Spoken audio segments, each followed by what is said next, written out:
Good afternoon, ladies and gentlemen, and welcome to the 2023 edition of the Nation in Conversation event happening at the Nampo Park in Bothaville. Welcome to our panel discussion for this afternoon with our sponsors, ENGEN. We're looking at a couple of things that have happened to South Africa, and in particular the fuel landscape in South Africa post-COVID and post the series of challenges that we've seen emerge from the pandemic. We've seen that since the pandemic has subsided, we've gone into a war, global war with Russia and Ukraine, tensions escalating, global tensions, and that's had an effect on how markets have been perceiving price movements, how farmers and industry have been dealing with these changes, and how these changes have affected the operational businesses within this environment. To join me on the panel today to discuss these issues, I've got Andre Snyders, who is an industry specialist from Standard Bank. I'm joined also by Sorry about that. I'm joined also on the line by Fani Shifularo, who is the Executive Director at SAPIA, the South African Petroleum Industry Association. We've also got Theo Boshoff, who is from the Agricultural Business Chamber. He's a CEO there. And of course, we're joined by the Planning Manager from ENGEN, Ms. Natalie Steyn. I guess we can start the conversation without wasting any further time. I'll kick off with you, Andre. Andre, can you give us a sense of what the macro environment has looked like and what factors have affected the conditions that farmers trade in, the conditions that we operate in post the pandemic that we know as the COVID pandemic? Yes, thank you, Jimmy. We could see it in three broad phases. If we look at as people buying diesel, people who are users of energy products, right up front, pretty much from February 2021, we've got the supply shock, right? That's the first phase, and that's one that we all remember. And then later on, we've got the demand adjustment. As you can see, that's pretty much the supply shock, March to July 2022. Prices go up. And it's not just about the price, it's about availability. Before you can talk about buying the price of something, you've got to make sure it can be delivered. Right? And it's not just fuels, it's fertilizers, all sorts of things. Then we move into, everyone starts adjusting. Right? The Europeans decide who they're going to buy fuel from, refineries are deciding what they're going to refine. China is still closed, mostly. And that period lasts up until about December 2022. Right? Most of our prices peak in about July 2022. And of course, we see the government reducing the fuel levy at that time to try and reduce the burden on consumers. And we see governments around the world actually worrying about inflation. Okay. And then the third phase is what I call new trade patterns or new trade partners. Right? So the Russian oil doesn't leave the market. Right? In fact, we've just got the data for March 2022. It's Russia's biggest energy exports since April 2020. Right? Okay, the price that they're exporting it at is lower. Of course, their biggest demand is India and China. So the oil is still hitting the market, but it's going into different accounts. Right? So instead of going to Europe and the US, it's hitting China and India at a discounted price, but they're still exporting a lot of energy. Right? So those are the three broad phases that we can think of. First, the supply shock, then the demand adjustment, and now we are. The sanctions are in place, and we're in this new world. Okay.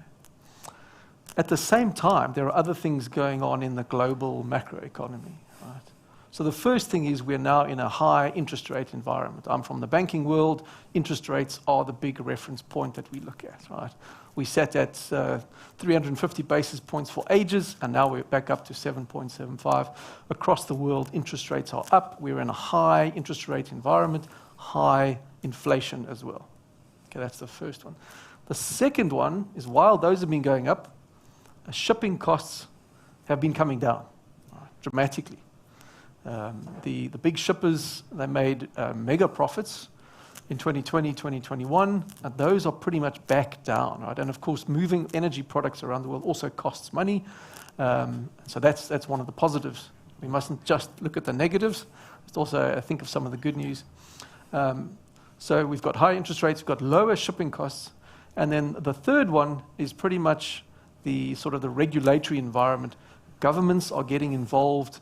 They're keeping a close eye on prices because they're obviously aware of their own position in politics, but also because they want to protect consumers from this. So these are the main things that we can outline the situation.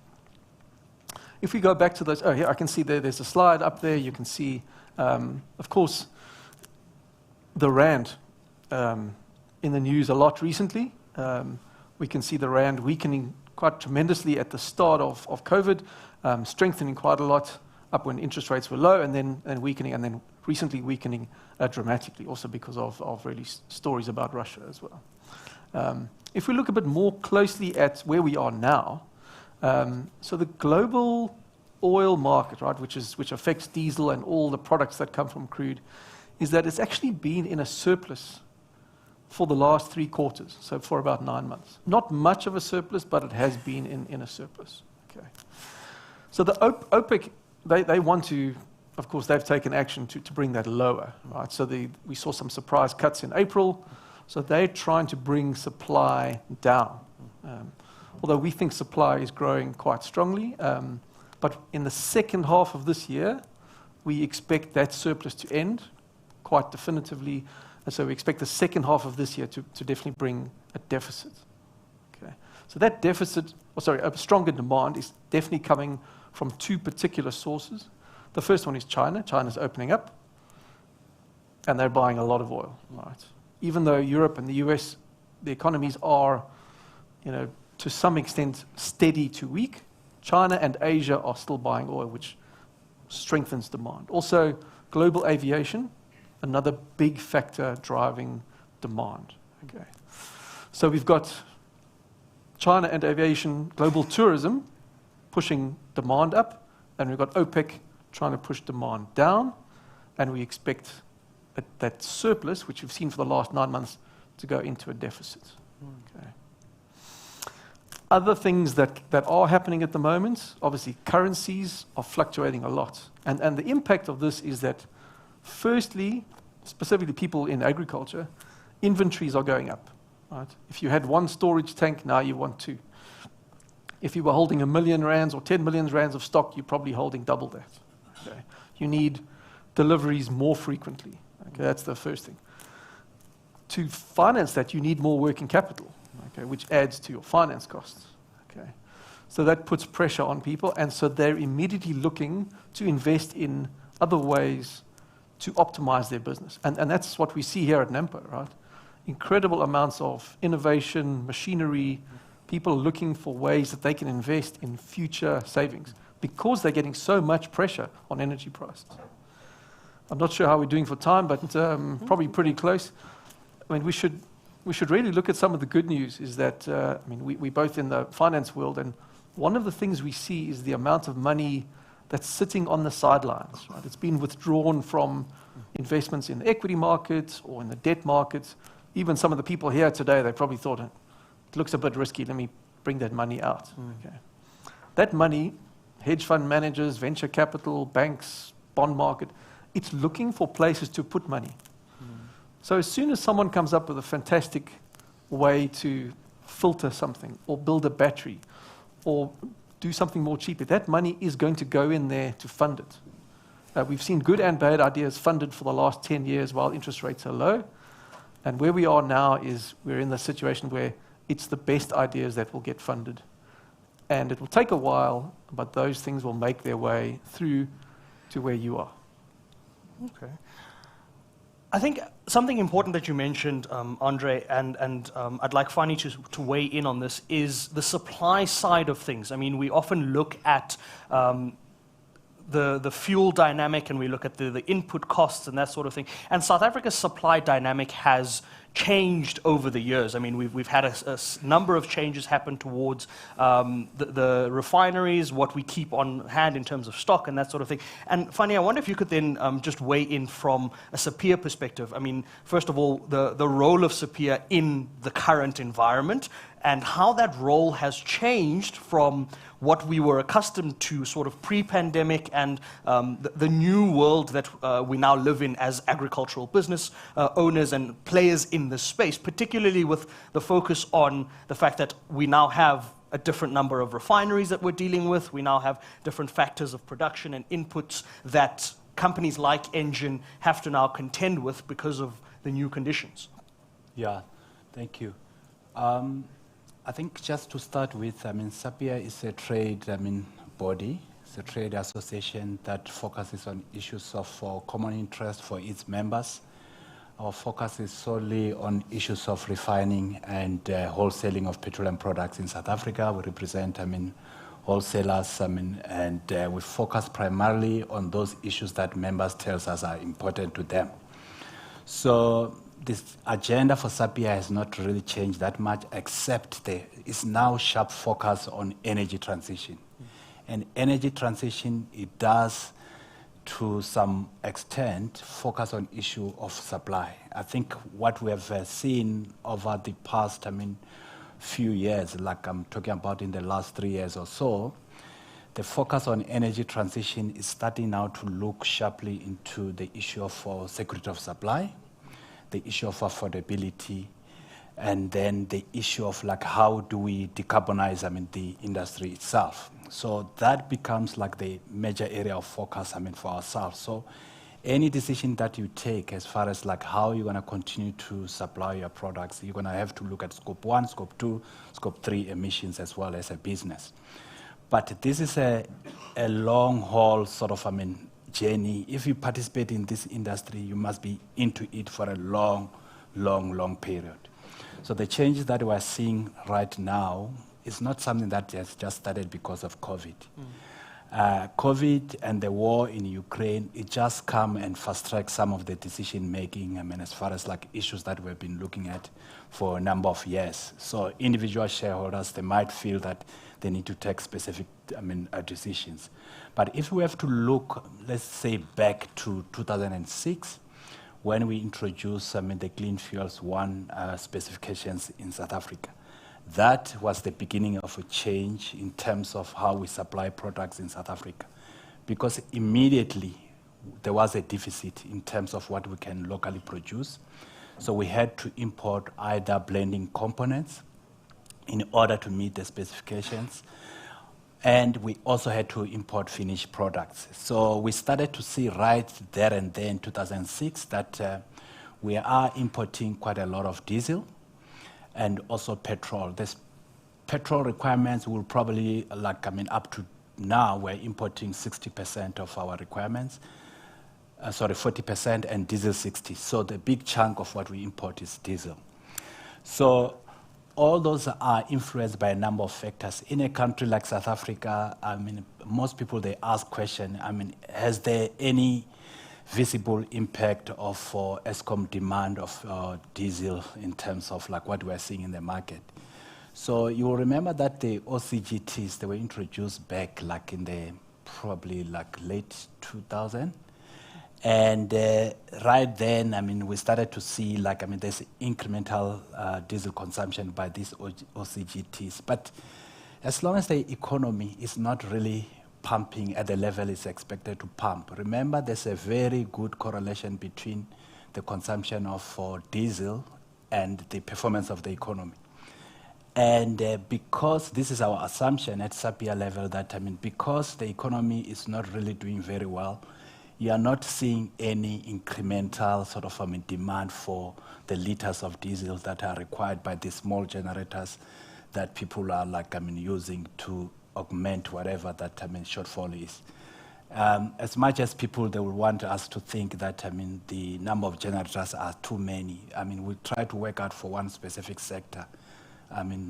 We realize that actually the total sector in terms of diesel requirement is less than 100 million.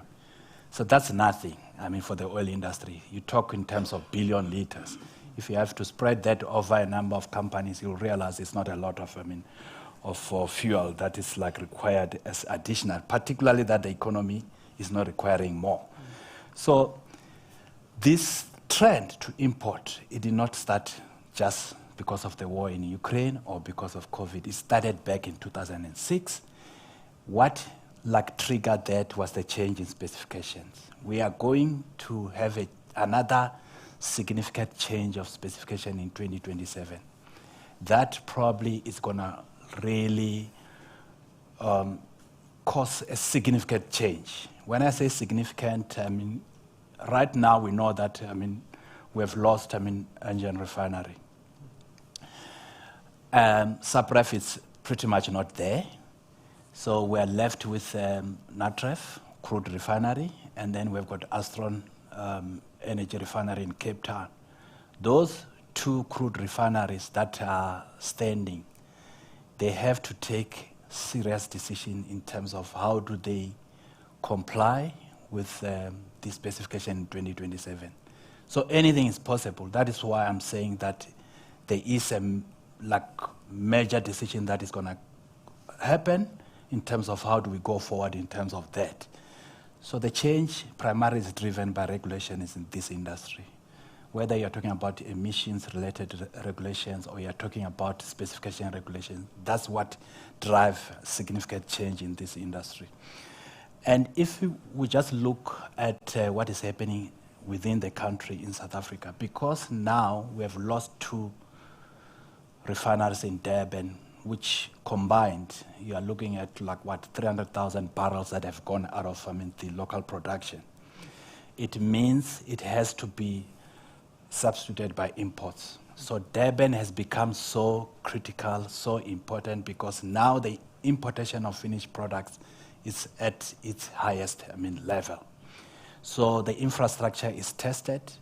Just bear in mind that petroleum products are not prioritized in terms of priority, in terms of the ports.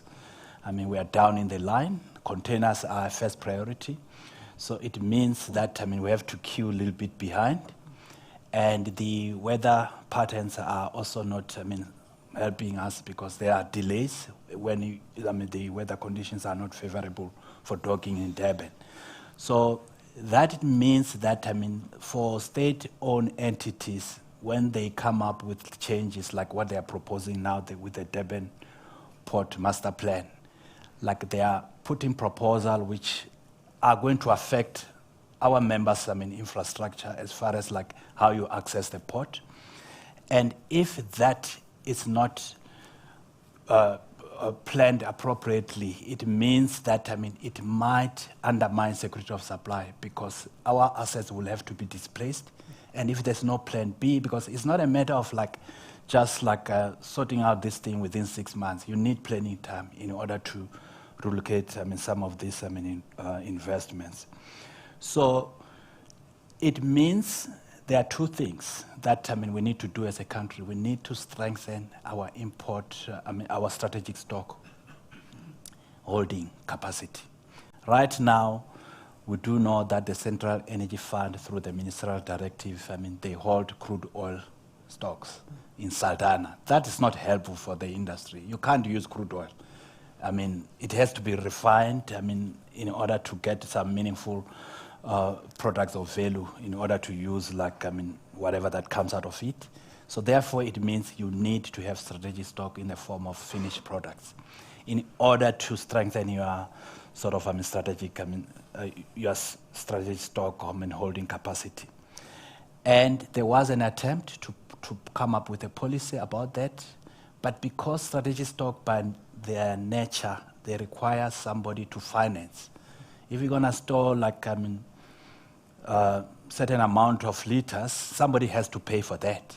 Because what is happening currently, ENGEN as a company will keep its own stock to service its customers. But once you start to talk about strategic stocks, you are saying, as RSA Inc., we expect ENGEN on behalf of this country to carry additional stocks beyond their own requirements. That additional has to be paid by the users of the products. So that is where like we are not making progress. But we need to do that because there's a cost of holding strategy stock, but there's a risk of not having sufficient, cover for the country. So those are the kind of issues that, we need to look at. Right now, the government is reviving the discussion on the strategic stock so that we can strengthen our own supply situation as a country, not as individual companies. I think if we just look at, in brief, what is South Africa liquid fuels position. We are dependent on imports, as I've indicated. 60% of our diesel requirements is on imports.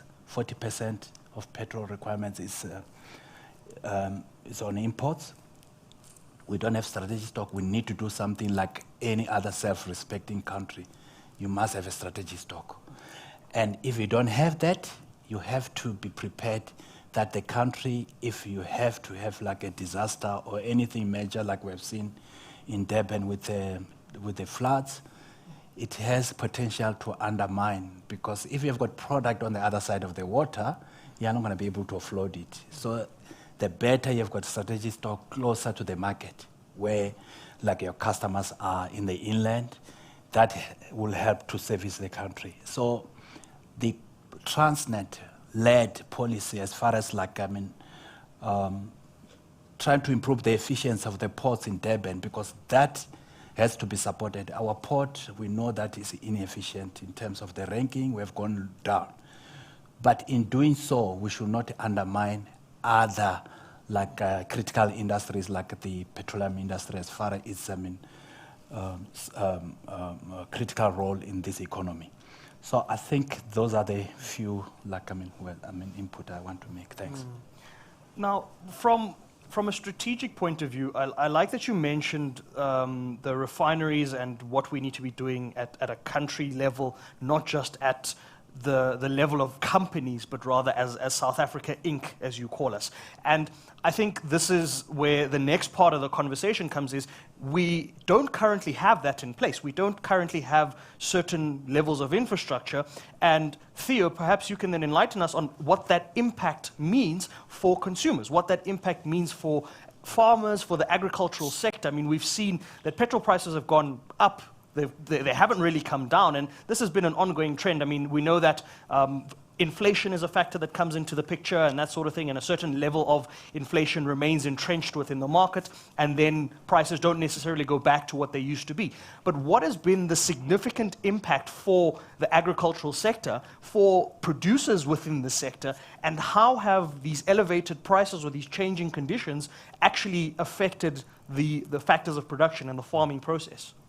Okay, no, thank you very much. You see, I think one has to look at it in terms of a value chain approach and the cumulative impact of increased prices, numerous input prices, and not just on the farming practices, where it's also vitally important, but also on the logistics chain. I mean, about 75% of South Africa's agricultural products, especially grain, gets moved by road, which is obviously very fuel intensive. So from the if you look broadly speaking, in the agricultural sector, the primary side, the production side, your big inputs have all, again, as a result of exactly the same, elements that was already mentioned. Fertilizers have fortunately gone down, I think, between about 18 and 30% from the previous year, but they're still about 20% higher than they were prior to the start of the conflict. Likewise with fertilizer, similar sort of figures. And both of those, those are internationally influenced. It's not something that really on the farm level or, on the domestic South African level you can have a huge impact on.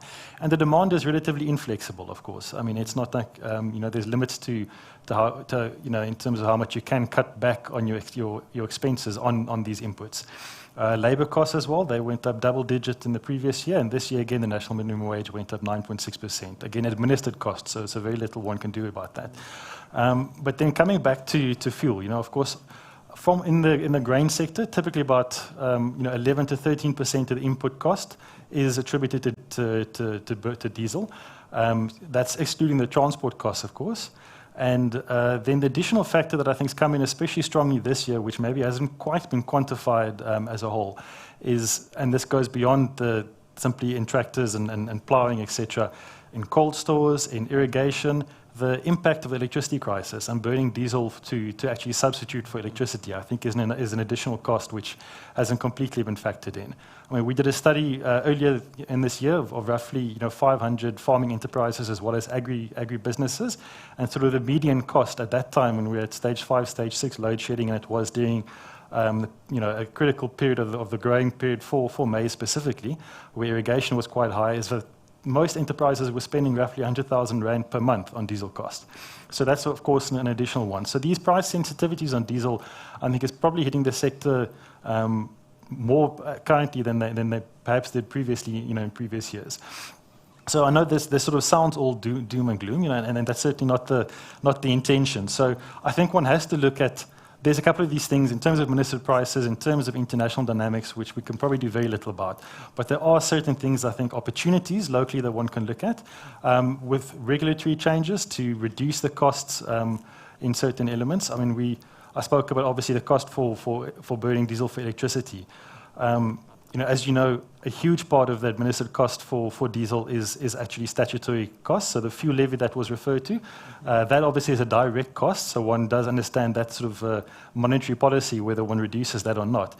But the road accident fund levy, which is another significant portion of it, that is specifically aimed at transport. Now, there's a long-standing arrangement, of course, in primary sectors such as mining and agriculture that you can, through a process, claim back the road accident fund levies. But it's a very costly, very complicated administrative process. It only applies to 80% of your diesel usage, which seems illogical if you think about, tractors, generally speaking, and these implements do not operate on the road, so it should be 100%.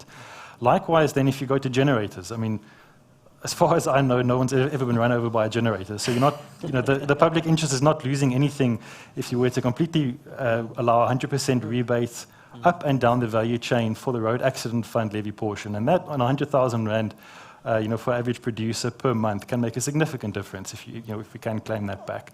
There has, to some extent, and I know, a lot of the efforts, within the organized business has now been able to extend that to food production. But unfortunately, I think the lessons learned during COVID weren't quite applied. We're still looking very discreetly at sections of the value chain. It's primary agriculture, and then specifically food production. It's not the storage sector, it's not the animal feed production sector, it's not in the beverages sector. And all of this cumulatively, of course, will have a knock-on impact on food prices and the food price inflation which we're seeing. And that is certainly something which, from a social point of view, and we believe from a government point of view, there's a big focus on, because our food security is based on 3 elements. It's accessibility, which has not generally been a problem in South Africa. Food safety, which also, generally speaking, we've been on international standards, but affordability is a critical one, and that's where South Africa really does, fall short. So, but predominantly, of course, a poverty issue, not necessarily that our food prices are higher than international standards. The opposite is actually true. But anything that can be done should be done to reduce that knock-on impact, to make on food price inflation. The final, perhaps, opportunity that I should maybe just mention, and this is where, FARNI's organization, ourselves, we've been working for quite a few years, is the opportunity provided by biofuels. Taking it back all the way to 2005, where the discussion started, 2009, where there was a draft policy by government on biofuels. It seemed like, and in other countries, it is quite heavily used. It certainly is a big portion and a big revenue spinner. In South Africa, though, in 2009, I remember that the two concerns that arose quite sharply was, number one, are you giving up food for fuel production? So in other words, will there be a food safety, or a food availability concern? I think, generally speaking, if you look at our production statistics, that isn't a concern, and there's significant scope for non-food agricultural crops also to be used for biofuel, especially the likes of sugarcane for ethanol production. Speaking of sugarcane, that's an industry that's affected quite heavily by the sugar tax. So that certainly does seem to be one way to compensate this, if you can use that sugar tax portion, ring fence that, to use it to promote biofuels. The second element which really did lead almost a policy inaction, was the risk of what happens if the oil price dips so low that it becomes unviable. Biofuels essentially become non-viable. The proposal at that time was to have a safety net, put sort of a subsidy in place that would kick in if the oil price dips below a certain portion. Now again, whether or not that's still needed or applicable, I mean, Andrea, just listening to what you've mentioned, it seems very unlikely that we're going to go to those sort of base level prices again. But even so, once again, if the health promotion levy or the sugar levy, if that can be ring-fenced and perhaps used to some degree, as a safety net from government to incentivize biofuels, I think that's a significant opportunity, actually, for the agricultural sector. So it's certainly a risk, but I do think we need to look at where we can make an impact, where we can have some short wins, and we're speaking about agriculture, so mind the pun, but low-hanging fruits that we can actually make use of. Yeah. Theo, you touched on a couple of things around the price points and what that means. I mean, when we all stop off at filling stations, whether you're buying fuel at a filling station, whether you're getting it from your co-op, whether you're getting it from your supplier, the main thing is you see the headline price, and that's the price you contend with, and that price never seems to come down. I don't know about the rest of you, but every time you go to a filling station, the price goes up by 5 Rand, it comes down by 5 cents, and then it goes up by 5 Rand again, and there's a couple of things that Theo's mentioned that I'd like Natalie to just give us a better understanding of. I mean, it seems as though this fuel price concept, or how we arrive at the final price, is fairly complex. I believe there is a presentation on this. This is going to be fun. So there's obviously a lot that goes into the pricing, and that goes into how we arrive at this 40 Rand a litre that we all feel like it costs to pay for fuel when we get to the fuel station. So perhaps you can take us through, one, that side of things, but also alongside what we've looked at, like some of the other factors around the shipments and the supplies and things that Fani's mentioned, how those factors then weigh in on what the government takes as a decision, or as the Department of Mineral Resources and Energy, how they make their judgment calls to say, we need to increase the levy, or we need to increase this or decrease that. Okay, thank you, Jimmy. So I think, firstly, we need to reflect that South Africa, for fuels, is largely regulated. And maybe specifically to the audience today, diesel prices, while not regulated, it is a published price. It's based on a formula which is administered by the Central Energy Fund. It's audited, and it's on behalf of the DMRE. This formula changes once a month on the first Wednesday of every month. And I think to understand what has caused this tremendous increase in prices, I think it would be important to visualize the components of this price and of this formula. And maybe just stand still there and understand, and make sure that everybody understands what these components are, how often they change, what's the volatility of those components. So if we look at what is the diesel price for 50 ppm for Gauteng today, it's 20.50 Rand a litre. There's largely 4 components that make up the 20.50 Rand. I'm going to start with the levies component first. So we've heard about that. Primarily, you have 2 levies that make up the majority of the 6 Rand a litre, which contributes 29.5% to the price of diesel today. And the one is the fuel levy, and the second one is the road accident fund levy. Now, those change typically once a year. So we hear from the finance minister with a budget speech. Once a year, we'll hear whether those fuels are going to go up or not. Fortunately, this year, we did not receive an increase in those levies, so yay. Then also to understand that those levies are passed through in the price. So we collect it as oil industry, and it then gets paid over. Okay? So if we put that aside, that's almost 30% of the price for today. Then if we move to transport and storage, fades in comparison, R1.20, 6% contribution to the price. That talks to prices to transport fuels to depots, so primary transport, zone differential, and that's quite a significant part of the R1.20. We then need to store this product in secondary storage depots, and that contributes some of the R1.20. And then also we need to transport it from the depots to the end customer. Within the transport and storage component, there is certainly for the secondary storage and the secondary distribution, there is a level of margin to the industry because it wants to encourage investment in the industry. So there will be a cost base which is remunerated through a return on investment. And then there is basically an OPEX cost recovery mechanism within that price. So we're talking for the first time a little bit of potential margin to ENGEN, okay, in the R1.20. But by far the most significant part of that number is really linked to primary transport, which is linked to the pipeline, which is a back-to-back number.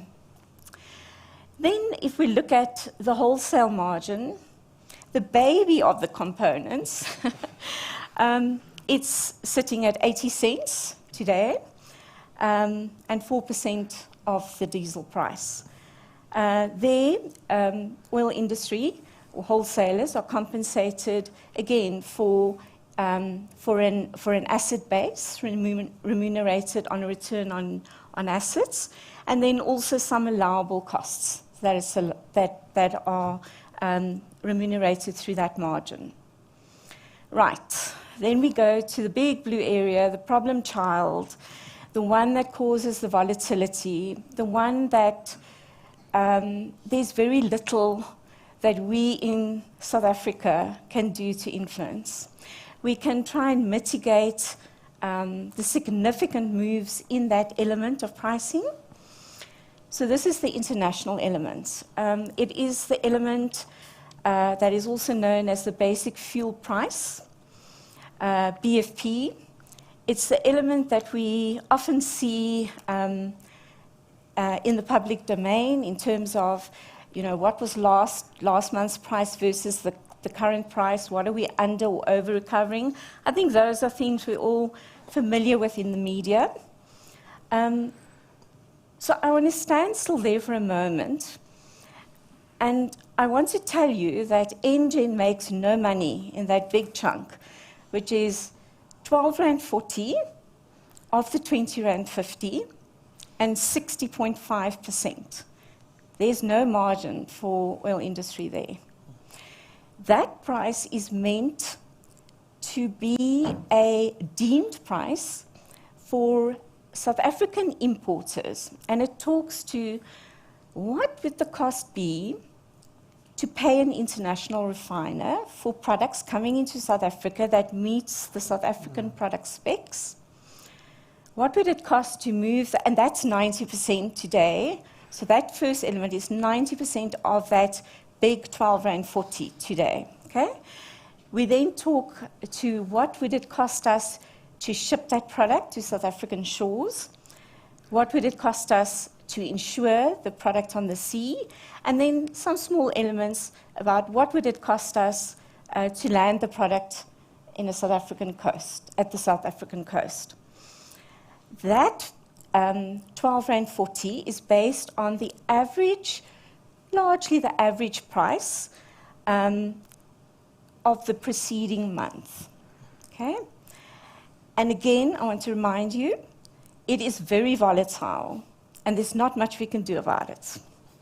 So maybe let's then have a look at how that blue section of the pie graph actually has impacted prices, and let's look back to January 2019. And then if we look at this graph and we step back, we see a green bubble and we see a red bubble. The green bubble was the pandemic. The top line shows the absolute price in rands per litre, rounded, for diesel from January 2019 right up to the current price in the pricing structures. The line below is the problem child. And it is that line that changes every single month. In fact, it changes daily, but we average it for a month, and it causes the shocks. So the first shock we had was the pandemic, and you can see, I'll just show the real low point of a price and the high point of a price across the period and the two shocks. So if we look at diesel, 11 rand a litre, wow. The international element within that 11 rands was 4 rands. And the percentage was 36%, which is actually low on a long-term average. It is fairly low. And then that was in absolute hard lockdown, global lockdown. That was May 2020, which is when we experienced that. We then see some correction of prices as we move along the timeline. Prices start to correct within a year from that point to, let's say, pre-pandemic levels. And we chug along, we see some demand issues lifting the price. What didn't come through strongly in this period was the international regulations on vessels for fuel, the sulfur cap. So it was muted because of COVID, and then we started to see some uptick. Besides, economies were starting to recover, and we've heard all of those themes. We then had the Russia-Ukraine war, which was significant.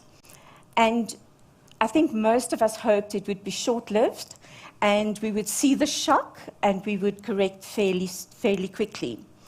I think you can see by the evidence of the line how steep that shock was. So at the height of that price, it was in fact in around about November of 2022, we actually saw the absolute level increase to 26 rand a litre. The international element of that was 18 rand a litre, and a whopping 69% of that price. That is huge. And then we saw some correction, volatility as we're starting to balance again, but settling on a high.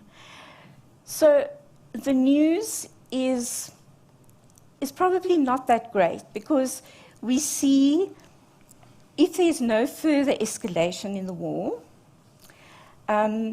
if we see no shocks from the demand side in terms of economies slowing down, China, the US, then we can expect to see high prices, but with a relatively flat structure. Okay? So that means it's a little bit easier to risk manage going forward. All right. So again, dealing with the problem child, I mentioned earlier on that the international element is really outside of our control. Within the pricing structure, it is a proxy, it's a deemed price that says if you're an importer, you should be able to recover at least your import costs within the price. So if we look at that top graph on the left-hand top side, there's quite a lot of red bubbles there. And those red dots in that graph indicate where, and this is over a year, looking back over a year since the shock. In a year, 10 out of 12 times, the actual import costs, if you compare it on month, was significantly higher than the international element. And that, of course, is a huge problem for businesses like ENGEN, for importers. And so we were faced with fairly difficult decisions. Do we import? Can we afford, to import at these sort of under-recovery levels? Do we not import, run our customers dry, impact our excellent track record of keeping our customers wet? And we decided in ENGEN to subsidize this because we saw that this was a shock. It is normalizing, and there are measures to risk manage this. So that's a really positive story that I can share, where ENGEN specifically, and other importers, I'm sure, came to the party and said, we will take one for the team. DMRE, and we've heard, also at the height, as the prices were increasing significantly month on month, the left second quarter shows a graph where the fuel levy was reduced by R1.50 for 3 months, and then 75 cents for the 4th month. And that's actually significant. If you multiply that out, that is really coming to the party. So I think we recognize that there is pain out there. The prices are high, and we are doing our best. Also, fuel industry engaged via SAPIA with DMRE to just really look at the international element formula, to look at, in a time of war, why we're not recovering. And there were insights that came out of that and resulted in some changes to the formula. And then maybe taking a longer-term view, right through to 2028. So we can see the COVID dropping prices, we can see the war, immediate reaction, and then a flattening, but flattening at higher levels. But over the longer term, as everything rebalances with no other significant events, we will see a downward movement of prices, as it has to do. So I think really that is what I wanted to share today, that we understand the prices are high, we understand they're volatile. We want to bring some hope to say we believe that there will be a stabilization of prices. And ENGEN, as a member of industry, the government, we are trying our best. Thank you. I think we're all desperately waiting for that day when prices normalize and prices come down, because at this level it seems very difficult to, one, be able to conduct business, but two, to just get around and do basic things. I want to look deeper into this problem child, because clearly the problem child is what needs to be addressed, right? And I'd like to come back to you, Fani. You mentioned the side of SA Inc., right?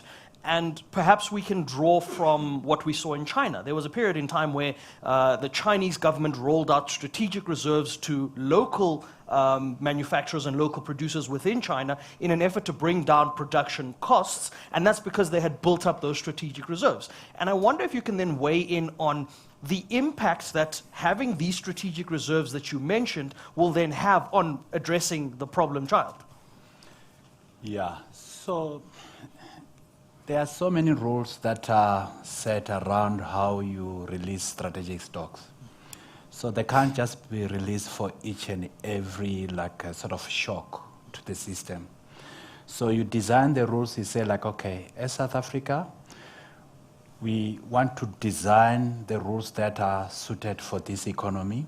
I mean, the geography, depending on how far we are from the importing regions.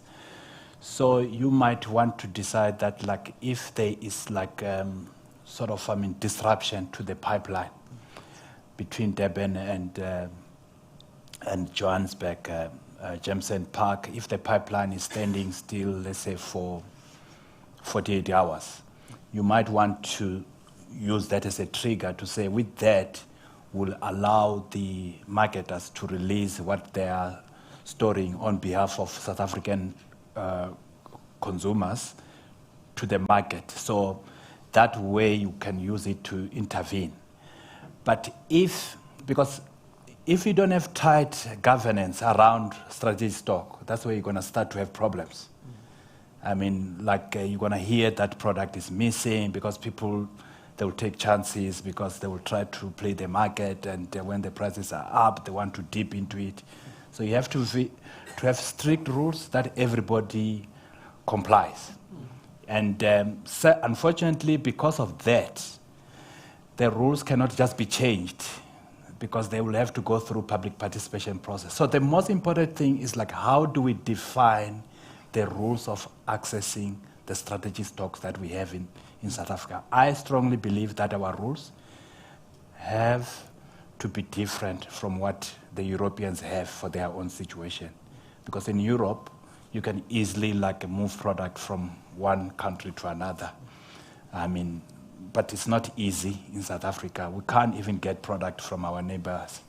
It's impossible because they depend on us.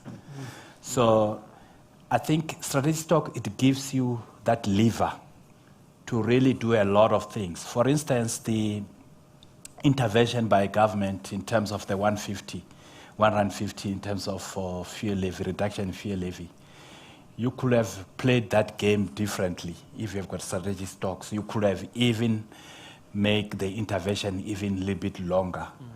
But that's why I say it's a choice that we need to make as a country, because strategic stock is an insurance. So we all have the liberty, even in our personal space, to say, like, do I really need insurance for my house? What are the chances of this house burning down? So I said, well, it's almost zero. I stay next to a fire station and everything. And unfortunately, you know how it works. Then that house gets burned down. Now you must replace it, and you are still indebted to the bank. Then you get a rude awakening experience. So strategic stock, we must approach it as an insurance for the country, because the sad part is that a lot of people don't realize that, I mean, the liquid fuels role in the economy is far bigger than ESCOM. I know that with load shedding, everybody is so depressed and everything. Wait for the day where you've got no fuel, just for 5 days, no fuel at all. You're going to realize that even that backup plan that ESCOM has today, it does not exist in the absence of diesel. So the ambulance cannot move, our emergency like services cannot move. So agriculture, it cannot function. We cannot eat. You know what's going to happen when we're hungry? We're going to chase each other.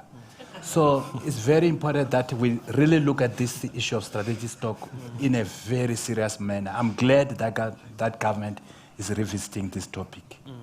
So it's important that we address it seriously, because, I mean, with the war in Ukraine, we really got to realize that we are second sort of citizen of this global sort of, landscape, because suddenly because the diesel was no longer available in Russia to the Europeans, whatever diesel that's available in the market, those who can pay top dollar, they are able to access it. Unfortunately, us here in Africa, we were struggling even to access decent cargoes, because it was just too expensive for us.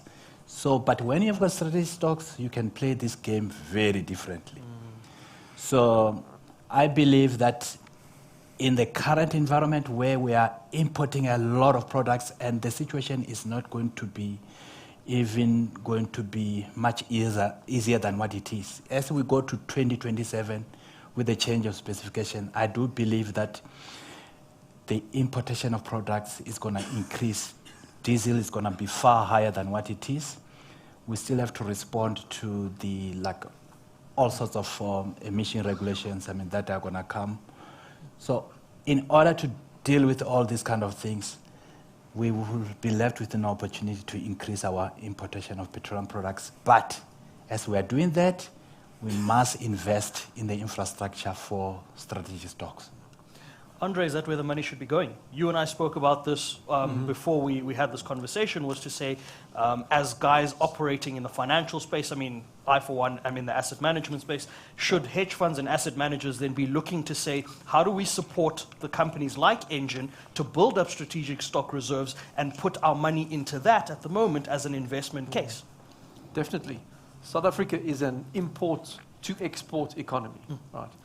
When we import, it's often because we need it to create a product that we're going to export, or to mine a product, or to grow a product.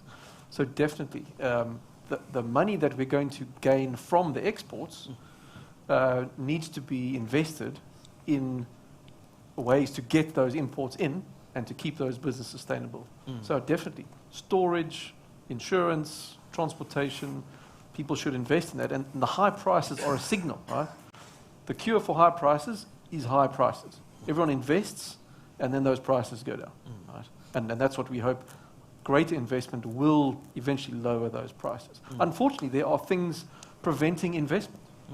A lot of fuel energy companies, especially carbon-based energy companies, they're choosing to pay high dividends rather than invest because they've heard politicians saying those things that you are building are bad. And they don't want to spend, $1 billion on something that gets, put on TV and called bad. So they're just going to pay it out as a dividend. Theo, what do I then do as a farmer, right? I have the option to go the biofuel route. I have the option to then wait for the government to invest in strategic reserves, wait for the government to engage private sector like ENGEN to say, let's build up that strategic reserve component. But as the farmer, this is hitting me right now. This is not something I can wait for 5, 10, 15 years, as we've seen with some of the service delivery that has taken a bit of time. What do I then do? Do I then go the biofuel route? Do I build a hybrid in terms of my value chain and my production chain so that I can survive these shocks better? Well, you see, I think that the trend in most of agriculture, certainly in South Africa is to try to create profit within your margins by managing your inputs better. Now, in terms of diesel, I think that's sort of a technical question that, the exhibitors with the nice tractors outside, all the different colored tractors, they'll probably be able to answer a little bit better in terms of whether there are substitutes for diesel. I don't know, hydrogen, these sort of things, I'm not exactly sure. But certainly, through precision agriculture, through information, cutting back on some of or managing your other inputs, slightly more accurately is the direction which agriculture is already going, and I think that can certainly buffer perhaps some of these costs, especially when it comes to agrochemicals, when it comes to fertilizers. The use of technology, I know it's often there's this perception, that mechanization is per implication labor replacing. Not necessarily. Most mechanization in agriculture actually is designed to apply your inputs more accurately, and then as a result of that, sort of more sparingly. And in that way, you can actually create better margins for yourself through being more accurate. So a lot of that, as I mentioned, is already happening, but I do think that's certainly one thing that from the producer side can be done. In terms of the value chain, because I mentioned again, what a consumer pays for, for your balanced food basket, a significant portion of that does come down to transport costs.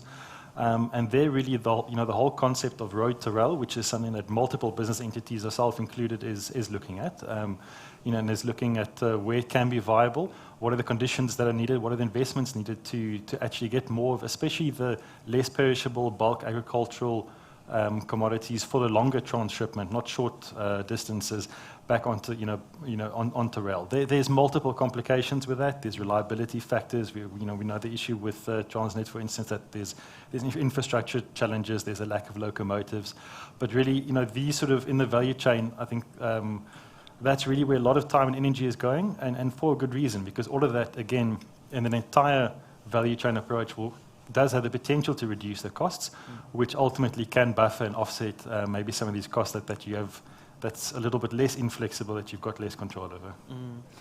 Now, something that was astounding was when I found out that ENGEN actually closed their refinery. So we had 6 refineries in South Africa, we're down to 3, and one of the closed refineries was ENGEN. And the initial thought there is obviously, what does that mean? Surely Natalie's just highlighted that the problem child is that we are importing, and Fani's touched on the fact that what we're importing has to be refined product. It cannot be crude because we don't have the refinery component here.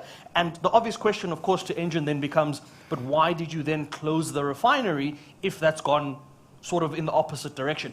And I think I'd like Natalie to just weigh in on the fact that despite the fact that ENGEN has closed the refinery, that, aside from it being a business or a strategic decision, ENGEN is still able to not only subsidize its customers, but provide other incentives that improve exactly what Theo's mentioning around improving the value chain, improving what you're servicing your clients with, so that they don't feel like they're missing out on the fact that the refinery has been closed. Yeah. So I think maybe the first point I want to make is that in terms of the international price shocks, you would feel it if you're a crude importer or a product importer. So that's the first thing. As we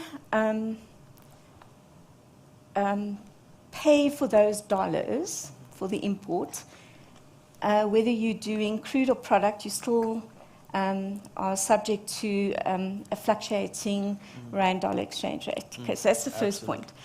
The second point I want to make is that ENGEN took a decision to permanently discontinue its crude operations in Durban.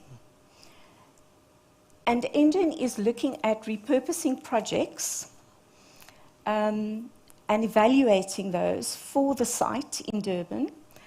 And those may lead to some manufacturing operations in the future, just not crude.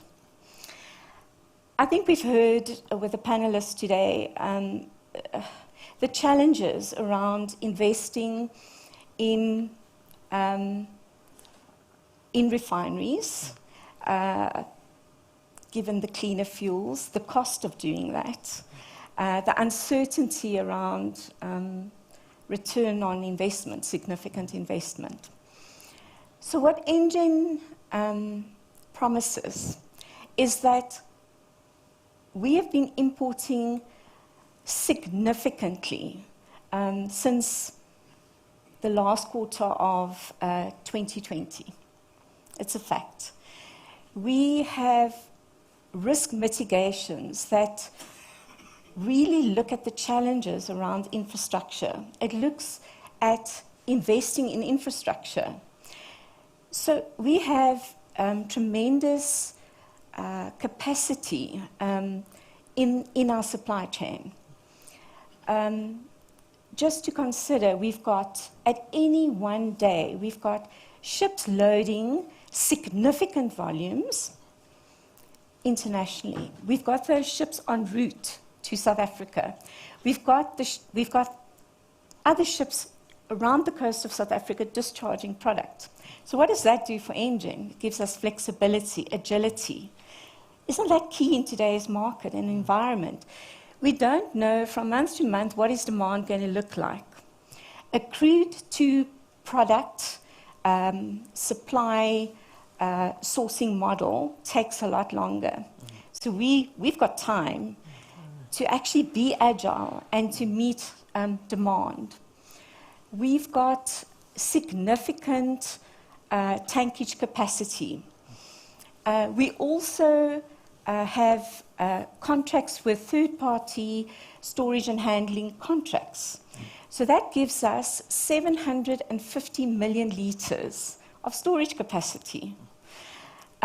We continuously optimize our supply chain infrastructure.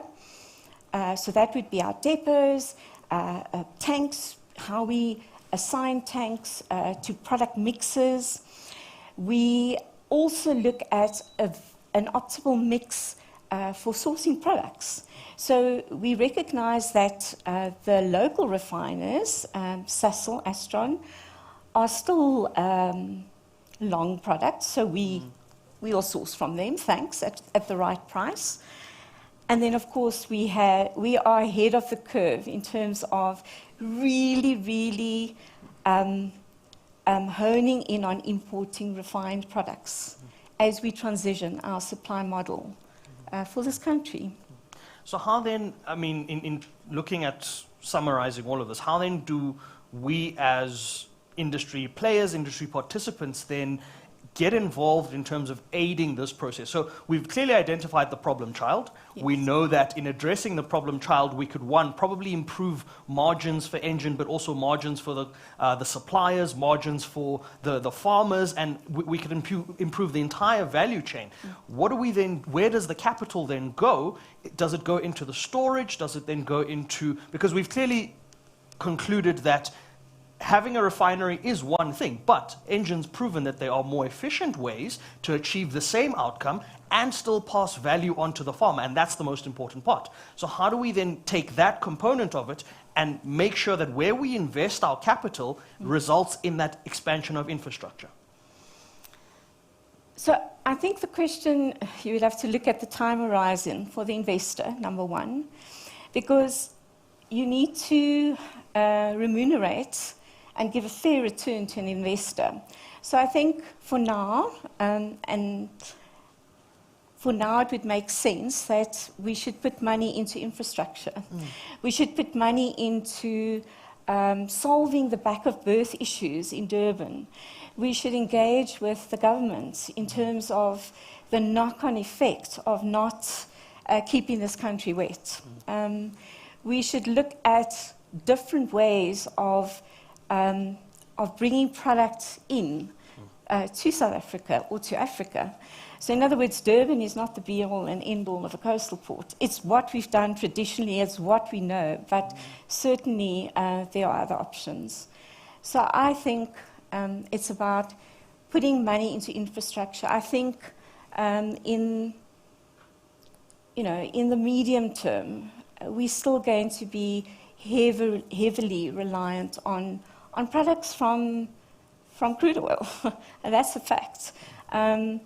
I think investment in refineries in South Africa, certainly that is being looked at.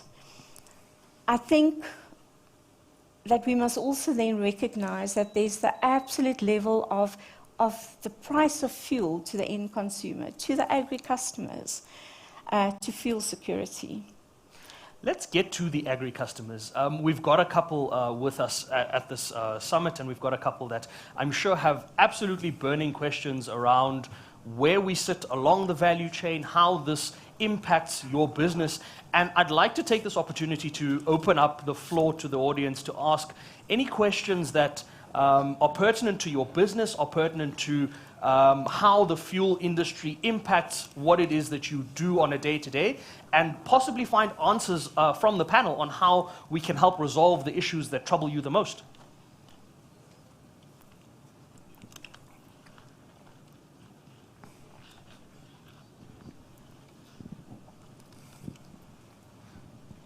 Thank you, sir. My name is Tseke. I was sitting here and listening to Natalie and Fanny as well, and especially talking about when you said that ENGEN, for instance, made a loss 10 out of 12 times in the previous months. And my question really is, are we looking at diesel shedding as well, including this load shedding? And I mean, if you look at next year, let's say, Fanny is talking, there is debates and discussions, for instance, with government. But if next year, for instance, we don't have an outright winner in the elections, we might have a situation where it takes time to make decisions. When will then ENGEN says enough is enough? Now we have to do load shedding. Okay. Diesel shading. Sure, that's interesting. Okay, so I think that's why I wanted to show the graphs. We are over the worst of the Russian-Ukraine war. Prices are stabilizing, albeit at a higher level.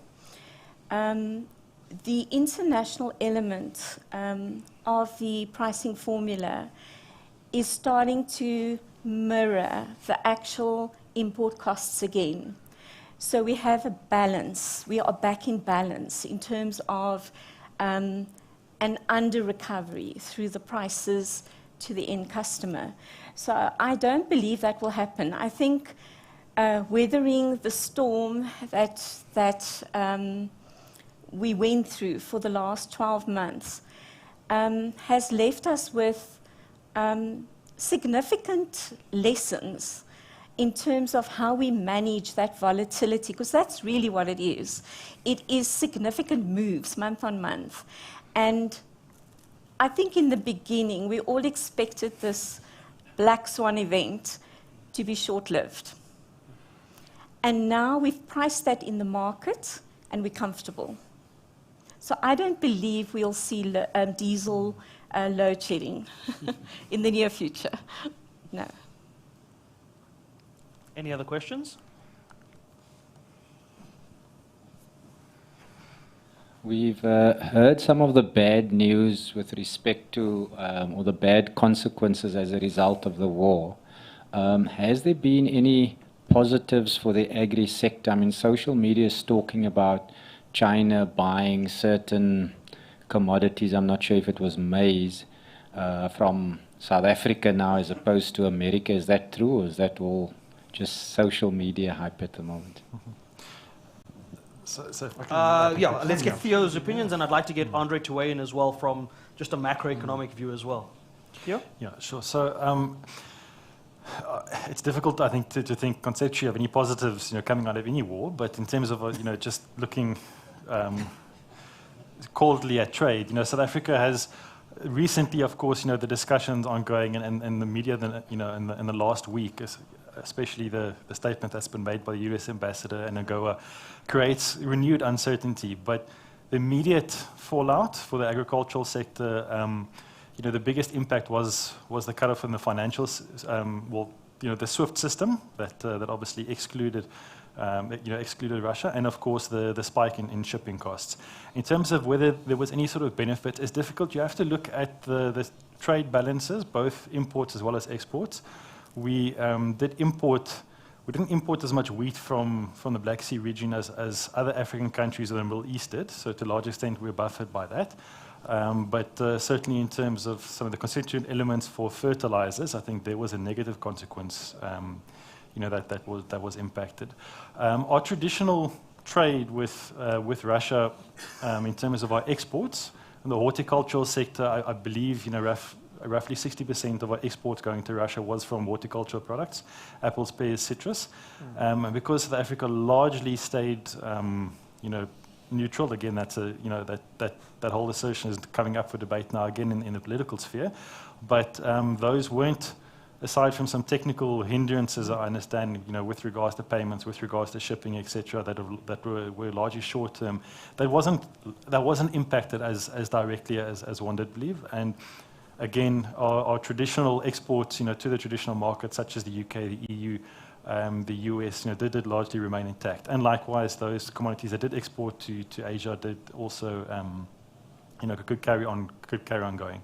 So we didn't see any, except for the price dynamics, especially on imports, we didn't see any huge shifts caused directly by that. Andre? So the good news is that if you look at a graph of South Africa's energy usage per unit of GDP, it goes down for the last 20 years. So for every rand of GDP, we are using less and less energy. And we know why, because it's so expensive, right? I'm thinking of our citrus exporters. Right now, they are packing and putting things into cold storage, and we wish them well. And that's a great success story of people who have invested in new supply, huge amounts of new supply, not just this year, but the next few years. They've followed incredible processes of innovation, and they're getting their product out to new markets globally. And the good news is their shipping costs are much, much lower than they were this time last year and 2 years ago. So that's definitely something to be positive about. And we'll take that with a positivity. I mean, it's always important to look for positivity in these sorts of times. But unfortunately, we have come to the end of our discussion. This is all we've had time for today. Before we go, there is one last bit of business that we need to take care of. Could I have everybody please take out their cell phones? I've got mine on here for my timer. And if everyone could just please take out their cell phones and open up their cameras. I'm going to walk over here, and I'd like the panel to join me as well. You should be able to just point your camera at that screen, and it should pick up a link of sorts and give you a couple of options to click on. Click on the show options, and click on open link. Those of you that have Apple devices, I don't know how that works. The rest of us are on Android. Fani, are you on Apple? Yeah. Ah, I see. Okay, there we go. And if you could just take 2 seconds to just give the panel a good rating. By good, we mean 10.